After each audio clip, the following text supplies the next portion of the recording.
Hey everyone, this is Sam from SaberiSixRealEstate as well as Remax Realtron Realty Inc. back with another podcast with my friend, co-host, and dear colleague, Ali. Ali, where do you reside? Where are you from? Tell the people, where do you work? Who do you work with? My name is Ali. I am with the Home Investors team, and I'm broker at Remax, the same brokerage as my dear friend and colleague, Sam Saberi. What else did you ask? Where do I live?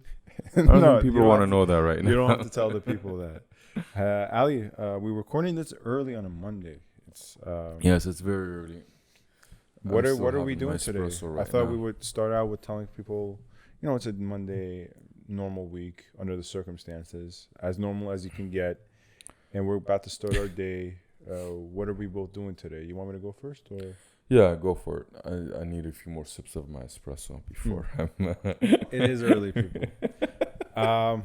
Well, personally, today I came here to record this podcast with you at our studio, and once this is done, I'm gonna go to the office, look at a few properties for a client, send him a list, which is a thing we do as realtors often, right? Yeah. Where we're online looking for properties for people. And then after that, I'm going to go and do some door knocking. Actually, this last Friday, I tried to hit 50 houses. I only hit 20. So you talked to a lot of people then? Well, out of the 20, I talked to about like 5 to 6, which is okay. Okay. And out of those 5 to 6, I would say 4 of the interactions were actually very good. Oh, that's good. Yeah. That's and then, I'm going to good. go to the office, print more flyers, my letters, go ahead my neighborhood.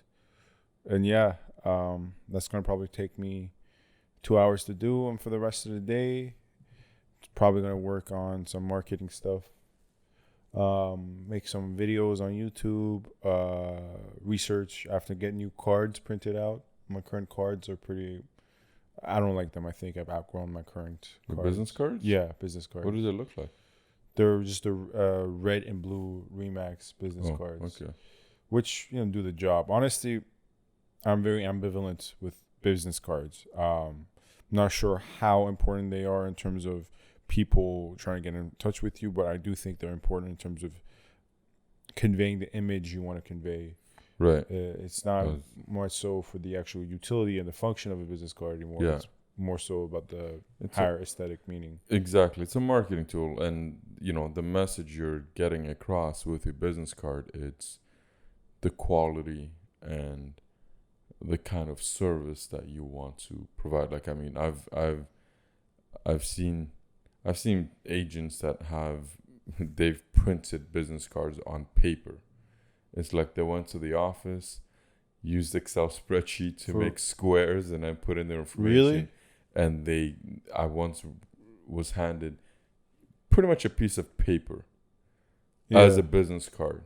And what that tells me is that, well, I mean, it could say a lot of things. It could say that this guy really doesn't care about the aesthetics and the marketing, that he's more about, getting deals done and service, which I don't know if that's the case. How were they dressed? How was this agent dressed? Just regular, like did not, just jeans, a shirt, and that's about it. And then on the flip side, I think that if you I put in a lot of care and effort into my business cards. I can tell they're actually pretty. Yeah, they look pretty professional. They're very sleek, and they cost a lot. Yeah, and that's the thing though, right? Every time I hand one over, people grab it, they look at it, it's like, oh, not only does it feel nice in their hand, but just the design and everything, it leaves an impression that, okay, this isn't just like, your everyday run-of-the-mill agent that, is just trying to get a deal or two done. This guy clearly cares about his marketing, cares about his level of service, cares about his business, and he cares about how he presents himself. And that, he's serious about his real estate career. So that's, the way I look at it. Most of my clients, everyone has my phone number or at least my email address, and, through some interaction. Just a business card is just to, remind them that this is superior service. This is somebody that cares more about his business and his clients than, I guess, the average agent does. So this actually reminds me of something I want to talk about later when you brought up business cards, which is this new service called Authorify. But we'll leave that for now. Let's talk about. I'll explain what it is if you're not clued in.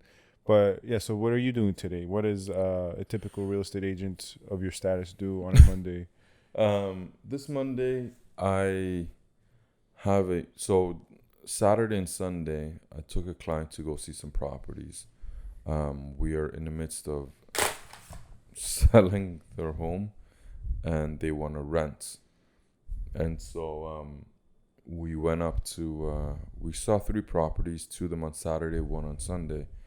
The first property we saw, they liked, but you could tell the tenants used to live there because the place was beat up quite a bit. The second property we went to see was up in Bradford, and even that was tenant occupied, but in much better condition. It was like night and day. The other one needed a paint job. There was a few holes and dings and scratches, and light fixtures were missing. The coverings, light bulbs were burnt out. So we went and saw that. They liked it. We went again on Sunday to see another property. So they want to put an offer. So last night I was up late preparing the offer, printing everything. I had to run back to the office to print everything because my printer's out of ink here. So anyways, today we're going to go meet with the landlord, who happens to also be the listing agent on the property. And I told him, like, listen, I don't want to waste time going back and forth. I'm going to bring my clients up. You get to meet them, and then we can just bang this out in half an hour to an hour. And then after that, I'm going to come back to the office, maybe do some prospecting. But I have a showing later this evening for one of our properties at like 6:30. So in between, probably some paperwork and prospecting. But that's kind of my day. I got to get this deal done and then do the show. That's the thing about leases. They're different. Obviously, leases and purchase and sale are different animals in every aspect. But I've made videos. I've told people in the past, and I think this is very much so common knowledge within the industry, that leases are more work for everyone involved, not just the realtor, for the tenant, for the landlord. And also, not only are they more work, but they're more work for less value. And even once again, taking us out of the equation, they're less value for the tenant because the tenant is renting. They don't own. And it's less value for the landlord because of the many discussions we've had in the past about how much can you actually profit from renting to people. So I'm not saying there's no value for anyone involved, but there are a lot of work for everyone for less in return. However, even though that's the case, what I like about leases versus purchase and sale as a person who is basically an agent and a representative for both sides at times, or one side, is that it's a very straightforward process. No one's trying to dick the other person around. It's, in my experience, hey, is your tenant good enough for my landlord? If not, it's a no. If yes, it's a yes.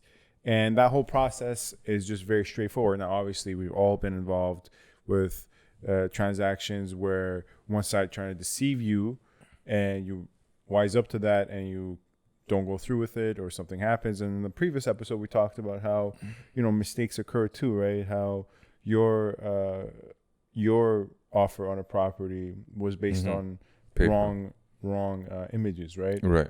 Yeah. But that's what I like about leases, that they're very straightforward. We don't have to, there's no negotiating, because we negotiate enough in purchase and sale. I just like the fact that you just come with the goods. If you come with the goods, you got it, right? There is a little bit of negotiation, but yeah, I agree with you. The difficult thing about leases is that, see, when you're buying and selling, nobody cares about, is this person fit for the property? It literally comes down to the numbers. Yeah. And most deals do fall apart on financing. Is this person qualified to buy the property? Sometimes they inspection, sometimes inspection. Right. So yeah, I said most of the time on financing, but yeah, absolutely. If there's huge issues with the property, then deals do fall apart on inspection. However, that can usually be rectified with price discounts and all of that for the negotiations. No rebates of some kind. Right.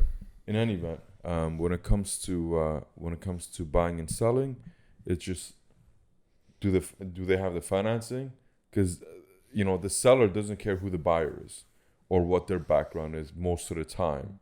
They don't care how good the credit score is. They don't care about any of that. Matter at all. As long as they have the mortgage approved and they're approved for financing, they can. And they come with the right. Less. They come with the right number. Right, of course. It comes down to that. But when it comes to leasing, it's not just a price to lease. It's okay. What's their credit score? What's their employment? What's their character like? What's this like? What's that like? Do they smoke? Do they have pets? How many people are going to be living there?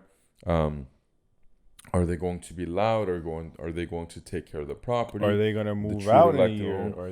Are they going to leave it clean when they move out? Yeah. There's all of these variables and things that landlords have to consider, and that's what makes leasing, in my opinion, a bit more difficult. That's exactly my point. Than buying, because it has to be the right fit for both the tenant and the landlord. Yeah. And if it's not, you got to go through a few of these to find the right fit. And I agree. Thanks for emphasizing that.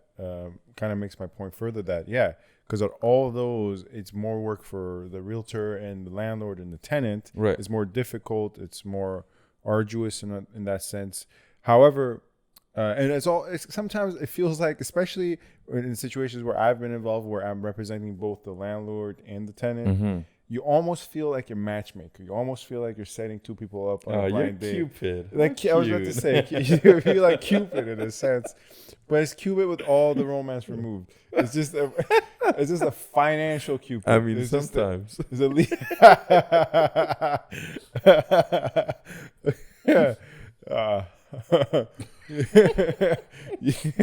okay. Awkward laugh, as if you've had some experiences there, buddy.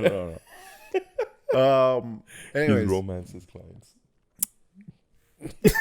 I'm kidding. Okay, so you are so awkward. It's hilarious. No, because I want to say that my future fiance is gonna be listening to this. Yeah, and she knows we're joking. I hope she does. Don't worry. But point being, though, it's definitely more difficult for less value for everyone involved. But I do like that one aspect of it is you don't really negotiate. You just come with the goods. If you got to come with the goods, you got it. Obviously, there are some negotiations, for how many months up front. Yeah, stuff like that. If it's occupancy dates, who pays for what if it's broken. Yeah. During the tenancy. Oh, here's the way leases for me. It's helping out clients who then, at some point in the future, once you've established that relationship, and hopefully it's a strong enough relationship, that when they can and are ready to buy, they don't forget you. And then you come, and then hopefully they call you back and you can help them buy or do something. Or they refer other business to you. And that's why, financially, in the short term, it doesn't, it's not very, quote unquote, lucrative. Yeah, I was gonna say profitable, but I didn't like that word, so thank you with lucrative. Maybe I shouldn't have said the word that I was thinking. But yeah, it's not very lucrative. However, it's about the relationship, and the people that I'm working with right now, they are amazing people. Let me put it to you this way: I don't think anyone has ever appreciated the work that I've put in more than these people. And they never fail to remind me how much they appreciate that's great what I'm doing for them, and that just makes that in itself good. It makes me feel amazing. And here's the thing: I don't mean make you feel good in a selfish way, people like me. I mean make you feel good in a way where, wow, these people truly react in a way that the work I'm putting into their case and working on their behalf, they're reacting in a sense where it makes me believe that they actually will be happy when I find a place for them. Like, that's why I don't mean to change the subject, but I made a video on my channel talking about how I like working with buyers more than sellers. Or that's the wrong way to put it. Working with buyers brings about more of a fulfillment to me than working with sellers, because, you know, working with buyers, if you're lucky to work with buyers who are nice people, you almost feel as if you are part of their dream coming true. Right. And a lot of people's dream is to purchase a house. Right. You know? No, I get that. Yeah. People are really happy when they sell their house. Yeah. But it's not necessarily like iconic dream that people have in this Western culture to sell. People think, oh, work hard enough, put all those hours in, get with the right partner, buy our house with our backyard. And when you are part of that dream coming true, and you truly, and I'm speaking from experience here, and I'm not, when you see your buyers happy, that they thank you for finding them this house that you've purchased for them, it makes you feel good, and where you feel like, you know what, not only am I working in this industry to become successful, but it also comes with a sense of fulfillment that I can truly say, in a sense, I'm giving back to people, and it's making me happy besides all the monetary rewards that might come with it. Right. Well, like, I mean, let's be real here. Like, buying a home or a house is part of, I think, the vast majority of people's, like, goals in life, to be a homeowner. It's a very big goal, and it's probably one of the biggest purchases / investments that people make in their entire life. And I think that goes for most people. So to be a part of that is a very fulfilling job. Just to help them through that process is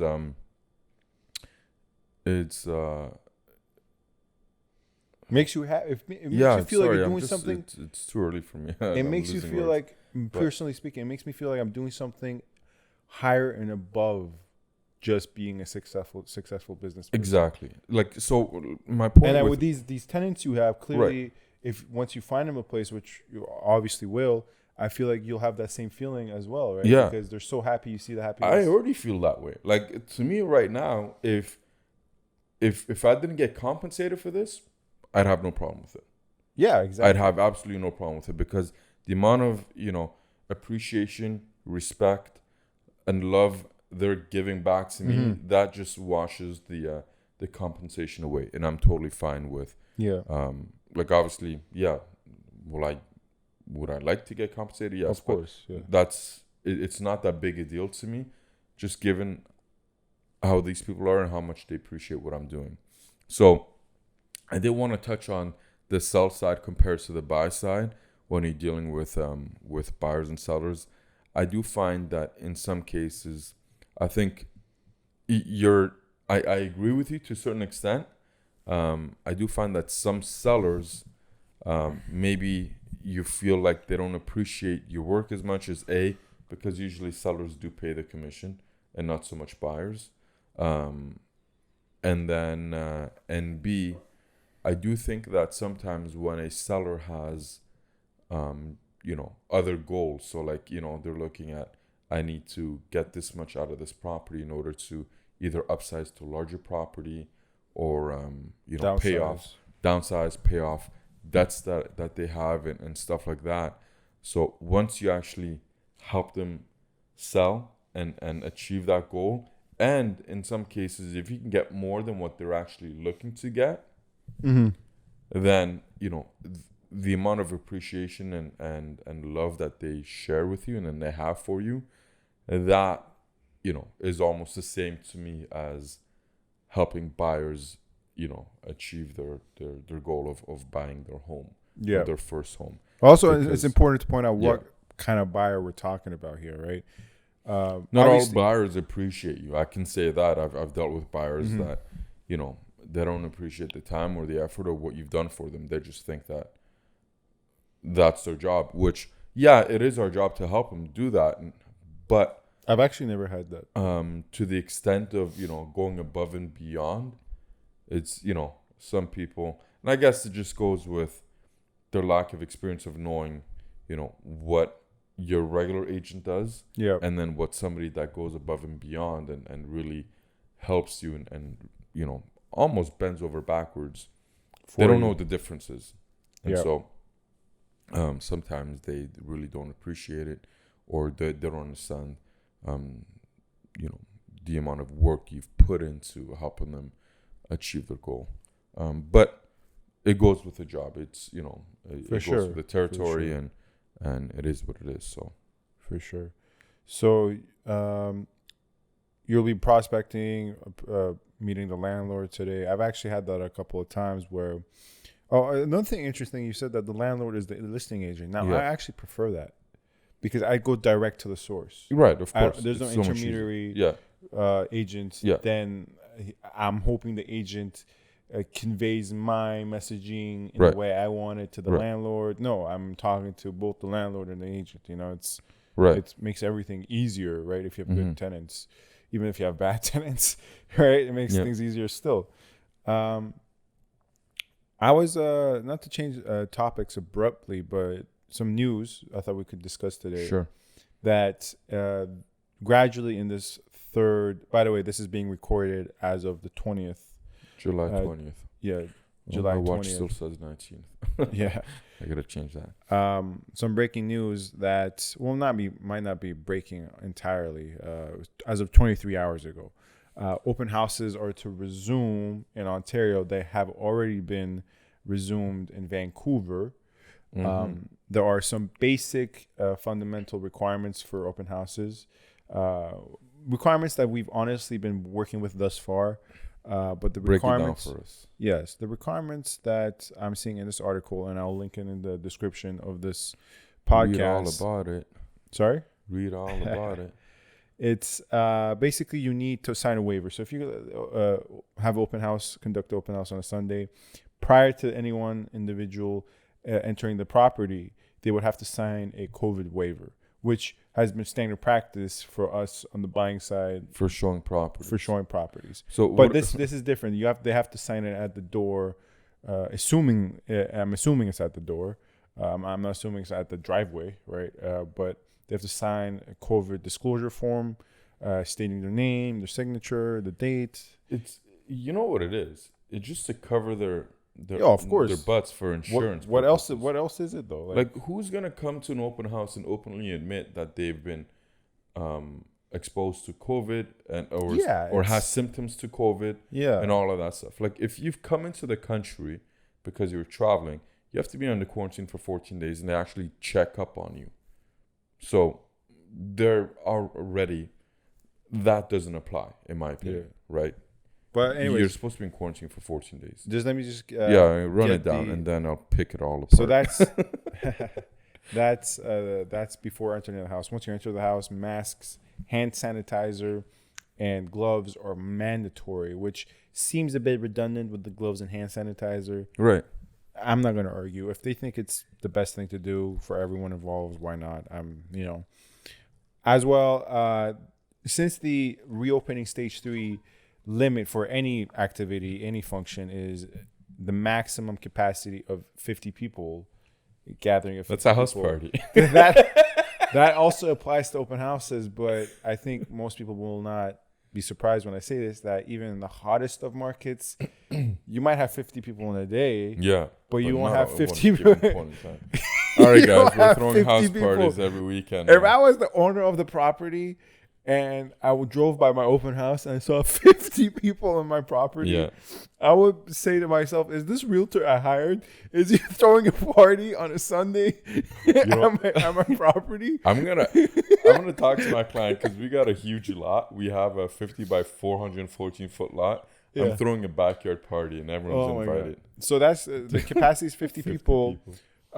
Generally, so that obviously applies to open houses, but also it states that 30% capacity of the entire property as well. So I think since the 30% capacity figure of the entire property is less than the 50 people capacity, we're probably going to go based according to the latter figure of the 30% capacity of the entire property. Unless you're throwing a jam in the backyard. Yeah, exactly. Which is outdoors. I got 300 feet. So I'm actually happy. I'm actually happy that this is the case, that we can start open houses again. I've missed open houses. Really?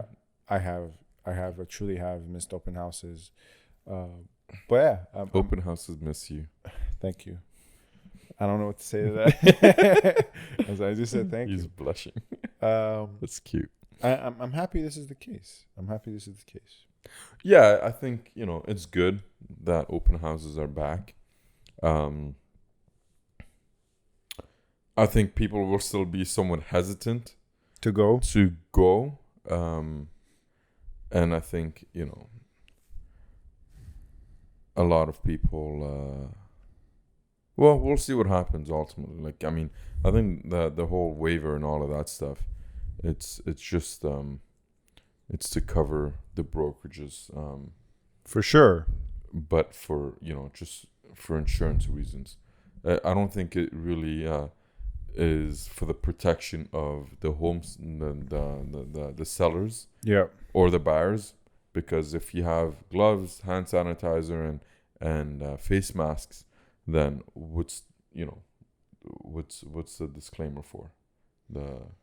Not many people are going to be honest enough to admit that, hey, yeah, I've been outside the country in the past 10 days, or right. Hey, yes, I've been having fever and coughs. Right. And the thing is that, even if you were in travel and you've left the house and whoever's assigned to check up on you finds out that you've left the house, the fines are, what I've heard, are ridiculous.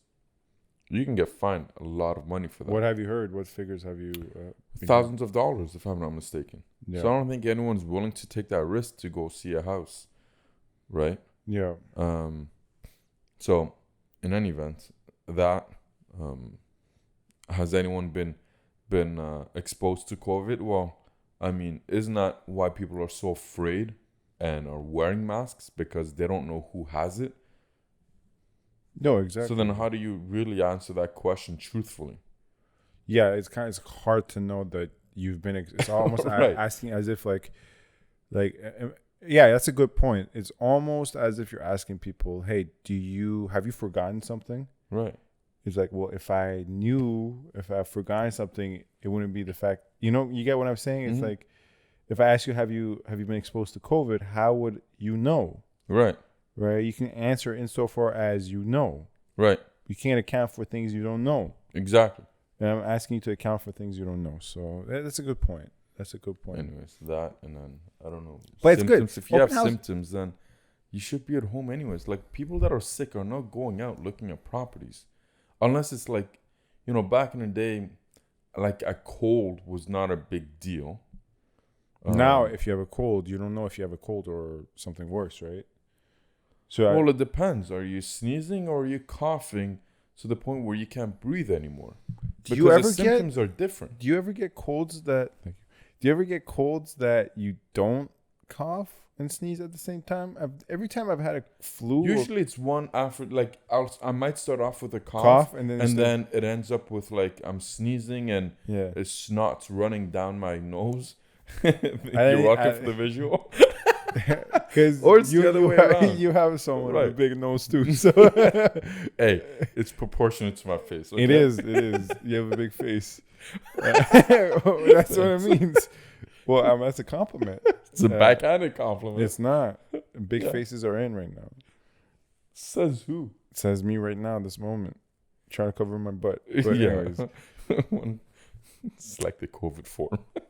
Yeah, but the COVID form never made any sense to me. No one's going to be honest. And let's be honest, I never did this. You never did this, right? But most people, once again, I want to clarify. I've never done this with my buyers. You've never done this with your buyers. But when most realtors, maybe that's a mischaracter. A lot of realtors sign the COVID form on the behalf of their buyer and then actually get the buyer to sign it. Yeah. Which is highly illegal. You should not do that. That's why I didn't do it and Ali didn't do it. I actually had a case of, I was helping out a nurse who... Yeah, these times. She this was in the midst of it. Is this back in April. and she had 2 weeks off, and she needed to find a place to live. Mm-hmm. And so I was calling around, and I was like, hey, I do have a nurse. Yes, she's been exposed, but she doesn't have any symptoms. She's been in quarantine for 12 days now. Yep. Is it okay if I show your property? Because neither one of us really want to sign your form that says, that we've been in the clear for 14 days. Yeah. Right? So she's been in the clear for 12 days.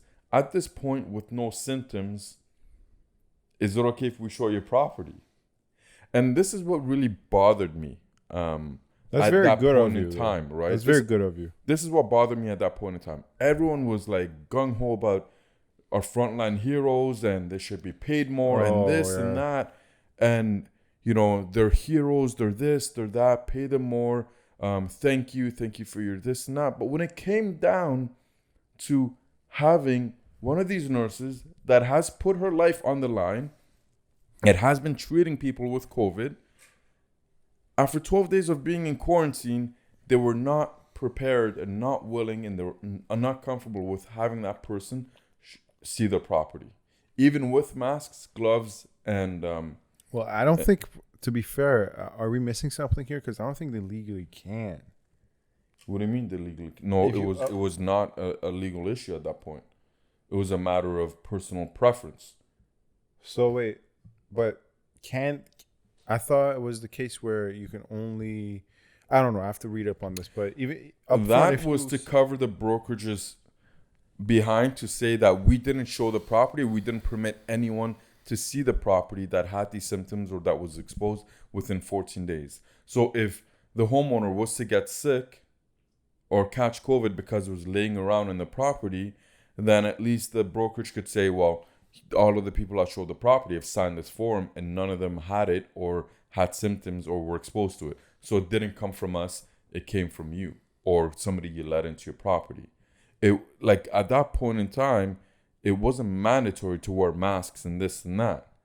So I don't think it was a legal issue. It was more about the comfort, and it was, I think, to the discretion of the homeowner to let that person in or not. But during that time, it's like, listen, we're 12 days into the quarantine. She has no symptoms, and she's going to go back to work. Yeah. So if she's okay to go back to work at the hospital, and she hasn't shown quarantine symptoms now after 12 days, I don't really think the 2 days makes a difference. And so would you please let us show the property, because she doesn't have a lot of time to find something. And with the exception of, actually, none of them permitted it. We had to wait for that weekend where she went back to work. No, she didn't go back to work. She had to go back to work on the Monday, sorry. So that weekend, we crammed it in, and we looked at a few properties and were able to find our location. But we looked at literally almost 7 to 8 properties per day on those 2 days, and we found our place. So from the selling, listing / landlord side, right. Let me just play devil's advocate for a second. Sure. Makes a difference if I have a vacant property for rent. Those 3 scenarios. I have a vacant property for rent. Right. I have a tenanted property for rent, meaning when people come to see this potential rental property, right, there's a tenant already there. Right. So at that point, I'm also thinking about my obligations. Right. To the duty tenant. That I understand. To the concurrent tenant there. Right. Third scenario is that it's a owner-occupied property that we're only trying to rent out the basement that the owner occupies upstairs. This was for condos. Yeah. Okay. So most of them were vacant because vacancy rates were high at that point. Very high. People were pretty much handing over the keys to the landlords. Like, we can't afford this. Here's the keys. We're going back into our parents' home or moving here and there.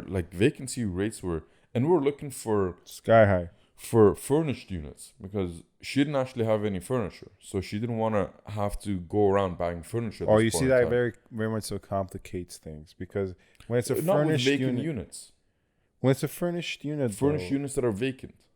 But it's the owner. It's the owner's I'm assuming it's the owner's furniture, right? Right. So most of them were furnished, and then others were owner occupied. At that point, everyone thought it can live on surfaces. Apparently, Yeah, as of but now, it's irrelevant though, because if saying you're as wearing of gloves now- and you have antibacterial and you have gloves, then that is preventing it from being left on surfaces. So if you're not touching anything with your bare hands, and you like every condo you're going in, they have antibacterial at the entrances. Yeah. And I had antibacterial in my back pocket. Here's a squirt. Here's a squirt. So we're taking the precautions that we had to take in order to show the properties. I think people were just too concerned with her being exposed to it. Of course, yeah. And at the same time, we could have all been exposed to it without actually knowing. So I think that in itself, whether you know you're exposed to it or you don't know you're exposed to it, I think that cancels out. And, well, here's the thing.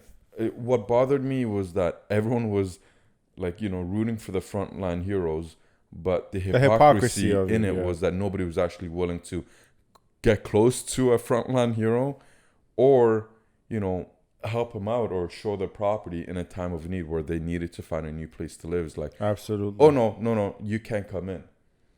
Absolutely. Despite the fact that, hooray and they're cheering and all of that for these heroes. But I don't think they're really heroes when it came down to it. Yeah, there definitely is a lot of hypocrisies involved. So, anyways. Right there. So, let's talk about Authorify. I went off on a tangent there because that really did annoy me at that point in time. Yeah. So let's talk about Authorify. You aware of this song again? Authorify or Authorify. What is that? So it's the service wherein, okay, let me just break it down like this, right? Sure. Do you read books? Yes. Okay, so when you read a book, that was a rhetorical question. Rhetorical questions, yeah. When you read a book, what's a book? When you read a book, are you aware of all the things that had to go into this book for it to be a book in your hands? For the final product to be a physical book in your hands that you're reading. Let me break down some of the things that had to go into it, right? And I know you know this, I'm just telling it for the people. Okay, so the things that had to go into publishing a book, this has had to be the case, especially if you're talking about books on business, finance, law, just informative, educational, academic books, right? Where someone is claiming to have expertise. This individual, whether it's in the subject of law, finance, whatever it is, let's just say finance, had to sit down, research, go to primary sources, secondary sources, but nonetheless academic and scholarly articles and books and research papers. And this person had to research all this stuff, cross-reference things, verify things, then create a hypothesis and a theory. And then he furthermore had to back up his theory, whatever his theory was or whatever his message was. He had to back up all these things with citations. He had to cite them. He had to refer back to the sources.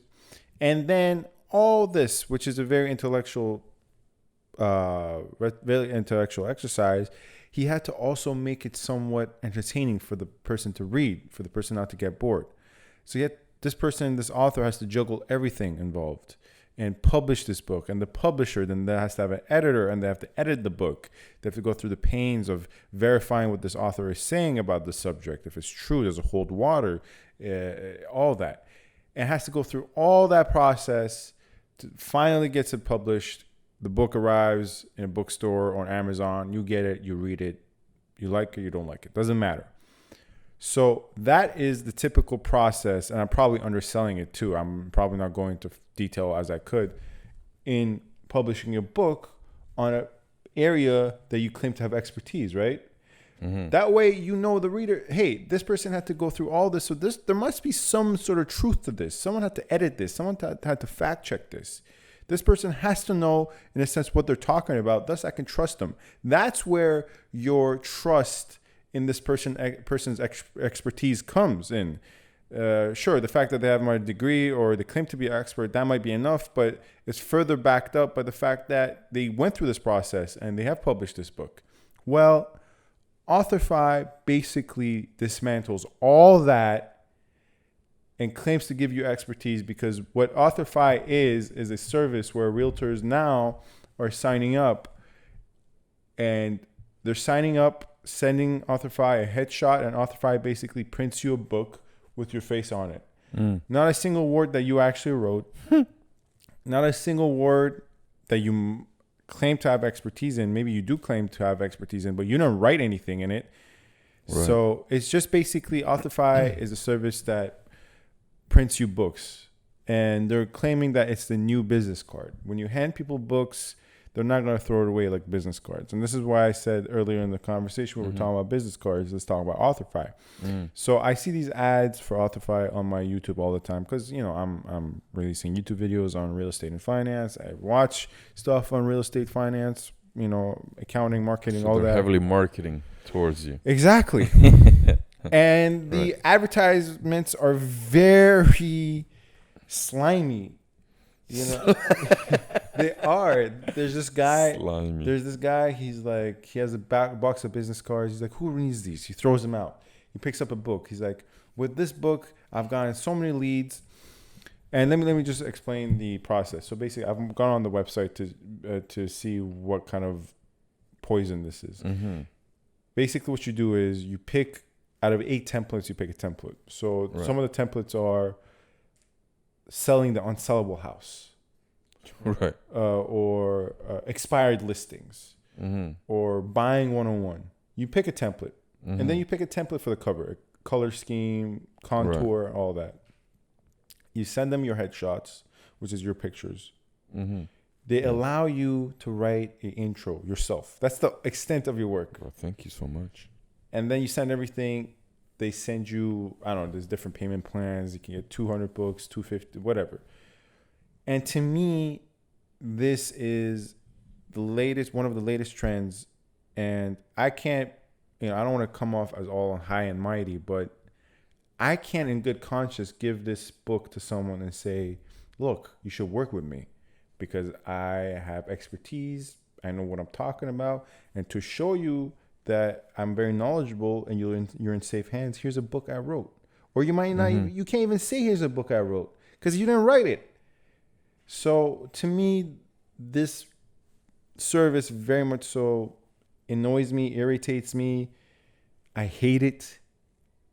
It makes me look bad in association because if I ever actually go through all the pains involved in writing a book, people then, whenever that is, in decade or whatever, people will think, oh, he just signed up for a service. It's just a marketing pamphlet. Basically, that's basically it's a pamphlet with your face on it. Right. Let's put it this way. Long story short, it's not authentic. Oh, very. That's just what it comes down to. It's just not authentic. It's inauthentic. It's more than inauthentic. It's a lie. Well, yeah. Like, I mean, essentially, you're lying about not only perhaps what you know, because you might not know anything in that book, or you might know all of it, but you didn't write it. It's not your thoughts. It's not your opinions, things that you've looked into. If any of it is factual, you haven't supported any. Somebody else wrote it for you. Now, on the flip side, though, here's where I'll play devil's advocate. Oh, God. Please don't do this. When it comes to, you know, music, there's a lot of ghostwriters. Yeah, but music is different. So Music yes, is it art. is kind of different. Yes. You're not telling someone that, hey, this is how XYZ is done. But see, you know, here's the thing, though. A lot of songs that are released, people think that the artist who sang that song wrote the lyrics to that song. But it's art at the end of the day. But yeah, but it's inauthentic. Art is different. In that way, it can be inauthentic. Yeah, fake flowers. When you buy plastic flowers, that's inauthentic. Why is that inauthentic? You know, it's fake flowers. That's my point, though. Like but just because something is you're saying this is okay because there's other. I'm not saying it's okay. I'm not saying it's okay. My bad. No. I'm just kind of playing devil's advocate because when it comes to music, a lot of artists that sing do pass on those lyrics or that music That as they their wrote them. original work. For sure. But it's not. There's a ghostwriter that's writing the lyrics, Yeah. and this person's just singing it. them. And so the masses think that it's this person's lyrics. It's They think it's this person's Right, labor and which this person's makes work. that inauthentic. Yeah. Now, I give respect to those that, say, I'm just a singer. I have a great voice. But in terms of the artistic skill to write and write lyrics and write songs, yeah, it that's wasn't not me. with me, right? But So to me, that's different, man. absolutely, I'm just kind of saying there is You're some just pointing out comparables. that there's other inauthentic things. I never Right. said this is the only inauthentic thing in the universe. you're just saying, No, well, but- there's other inauthentic Right. things. Yeah, I guess. Come it's on, man. a This is not great the example. this is not our No, for sure. this is not our passive income debate. That at least you were coming from somewhere, even though you're still wrong and you lost. You were coming from somewhere. That's my opinion. You were coming from somewhere. Here, don't even. Why are you competing with me, bro? Would you trust a doctor? Think about it. First off, I'm not putting us on the level of doctors. Doctors Yeah, deal. that's a stretch. Doctors, I I know just said I'm doctors. not. My point is, we're deaf realtors, business people. I should just take it, not just realtors, any business person. We're definitely on the spectrum of things closer to lawyers and doctors than we are to artists, right? Yeah. So my point is, if a doctor or a lawyer gave you a book about their expertise and claimed to know what they're talking about based on this book, as evidenced by this book, Right. and they either told you they wrote this book and you research it and you realize, no, they lied to you, or upfront they say, hey, I didn't actually write this. This is just a marketing tool. Either way, let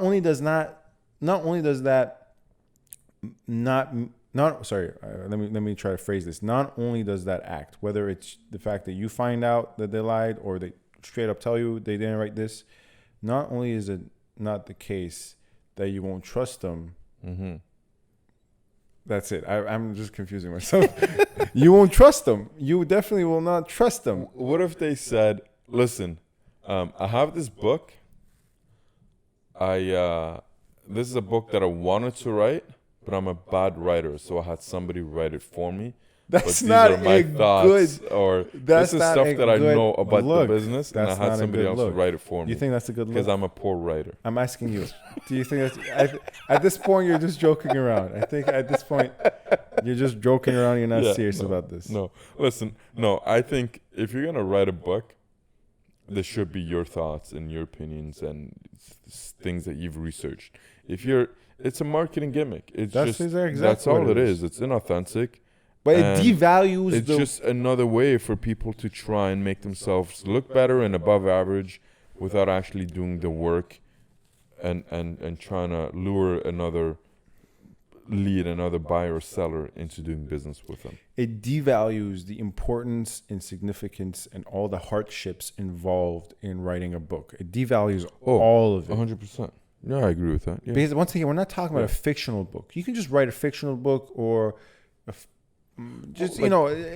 book on nonfiction, fiction. Even I'm not going to say history books, because history books, obviously, once again, you have to back up with resources and cite your claims. But fiction, okay, fine. A book on, once again, the template is, for instance, one of their templates is what to do with how to sell expired listings, right? Like listings the seller has problem selling, like all the things. And that is almost as it's supposed to be informative. It's supposed to teach you something. And if you're just putting your name on it, you're copying someone else's homework. You're passing the test without actually retaining or understanding any of the information because you copied someone else's work. Right. So that just really annoys me. It's It gives agents a bad name, and these are the agents me and you, Ali, we have to associate with, unfortunately, because of our profession. All these bad apples hurt the image of a realtor in people's mind. These are the people. These are the same people. These are the same people who go door knocking even if they have the balls to go door knocking, but they do. And as soon as the guy opens the door, they're like, "Hey, do you want to sell your house?" Like, these are the pushy, arrogant people who sign up for the service, who give us a bad name. So you don't necessarily know that. Okay, they make a mistake. I'm very Listen, angry. I agree with you. I don't think you should be writing a book that you haven't written. No. And to try and pass it off. And, there's a lot of people that do sketchy things out there in order just to get ahead in one way or another. And I agree with you. They're the bad sales reps. They are the greasy used car salesmen that we often get associated with. And it's horrible. Yeah. Because we know so many good, not even us, we know so many good, decent agents who are not also just good people, but they're hard negotiators. Just because we're good people doesn't mean like we're soft or we're doormats. No, we negotiate, we get the best prices, we represent our clients to our fullest capacity at all times. Yeah. But we're honest, hardworking realtors, and it's these people who bring us down in the aggregate. Right. Oh yeah. It just annoys me. There's a few names that come to mind right now. Well, we'll keep those. No, I won't mention names. I don't do that. But yeah, sorry to interrupt you. Any closing statements here? I was just gonna talk about just a thought I had on books. Like, and there's a few books that I read recently. One of them by Ray Dalio, Principles, and then another one by Jordan Peterson. The 12 Rules for Life, and especially the Jordan Peterson one. He's a very, very thorough person, and he's very thoughtful, and he really thinks about what he writes or what he says, how he says it, and he puts a lot of thought into expressing something before he does. For sure. And actually, I've heard him in interviews say that the book that he wrote, The 12 Rules for Life, it took him years to write that. And the reason why it took him years to write that, because every sentence that he wrote, he thought about it, and he rewrote the sentence, he said, up to 50 times before he got it down right. Well, that's not just him. And most authors, but 50 times each sentence. You know how big that book was? I don't think he literally wrote every sentence 50 times. I think he said up to 50 times. It was just like a ballpark, like that he. You know what? It wouldn't surprise me if he rewrote each sentence 10, 15 times, just to get it down right. Now, whether he did or he did not, the fact that even say a quarter of the sentences or even a fraction of them he did write it down 50 times in order to get it right, in order to express his message in the right way, for people to understand it the right way. That in itself, that tells me that, writing a book is no easy task, especially when you put that much thought into it. There's a lot of other books that are written overnight, but something that it's taken them years and years and years of research and careful thought, and to express, the point or, the message he's trying to convey. It just, something like this authentic, whatever it's called, Authorify. Just really diminishes, that workload. Well, it's to step outside of this example, because this example is very much so contained to the business context within which we work.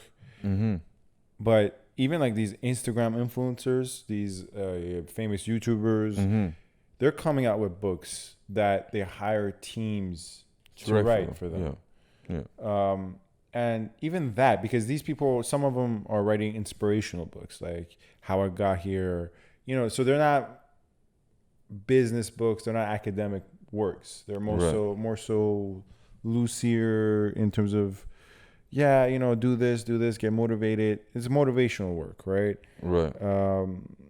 Even that though, like, why, if I'm a fan of this Instagram influencer or this YouTuber and they come with this book and I find out that they didn't write a single word, they just outsourced it to a team that they paid, and that team wrote the book, why would I even buy it? Because it's not their voice, it's not their work. They're just co-signing something. They're just putting their. So I just. You're looking at it from that way, but let's be honest, it's a very shallow world, and people don't really put that much thought into it. For sure. I mean, writing a book is one of the hardest things in the world, And whether it's a fictional novel or nonfiction, whatever it is, it's very difficult. And all our information at the end of the day comes from books. Like books and academic journals. Like anything we know about science, anything that we know about history, all that starts there, and then it makes its way to documentaries and right. I think that in this day and age, though, some people magazines. are bypassing the whole journals and academic writings, and they're That's not true. going straight. Some I think are going straight to video No, because you can't. Like in what do you mean you science, can't? in the hard disciplines in science, you can't claim something without getting it peer reviewed. Oh, that okay, yeah. You know, that's if, the if pure. that the level, yeah, okay, yeah, you're right. Yeah, yeah. you know, but yeah, for sure. Like maybe in terms of economics and, but they're even then like those people are not professors. They're not academic professors. For sure, some academic professors, because professors, the way they make their money is through published work and speaking engagements. So, Right, and hopefully they get enough and they get enough people to fund the research. fund the research, and Yeah. then they have enough published works, or one of their published works is an area where they have a lot to say. So they write a book, the entire book. It's more than just a 20, 30-page article. It's Right. But anyways, we're getting sidetracked. So Ali, thanks for Be authentic. be authentic. Long story short. Thanks for be being authentic. Thanks My for pleasure. working for Thank you frontline for being workers. Authentic. Hey, listen, you know, that's I was more than happy to help her because like I wasn't one of these people that was on Instagram or anything else saying, you know, hero this, hero that. When it comes to stuff like that, I generally remain silent because I know that's just short term. People will scream it and yell it and want the exposure for a week or 2 weeks, and then like, have you heard any thank you or anything about frontline heroes lately? Not No, really. It's No. a fad that died, right? But I think the real appreciation that they see is when somebody's actually willing to help them when they need help. Yeah. Because a lot of even agents would turn them away because they're afraid of, you know, of COVID, For of sure. catching it. So if, you know, that in my way is saying thank you Yeah. for putting your life at risk and you know, treating all of these people and treating me if I was to have COVID Yeah. and now you need my help. And yeah, in a way I'm putting my life on the line or at risk, but you know, what goes around comes around. You help us and I help you. Yeah. And that's So- a very good way to look at it, and it's very altruistic of you. So you can find my contact info in the description box, my email, or rather my Gmail, my Instagram, my YouTube, all that, my phone number, my office. Same with Ali. All his contact It's all down information below. will be in the description box. Thanks for listening. Thank you. Any feedback is appreciated. Subscribe, comment, and yeah, stay in Click touch. the bell. Click the bell, yeah. Stay in touch, folks. Thanks for listening. Take care.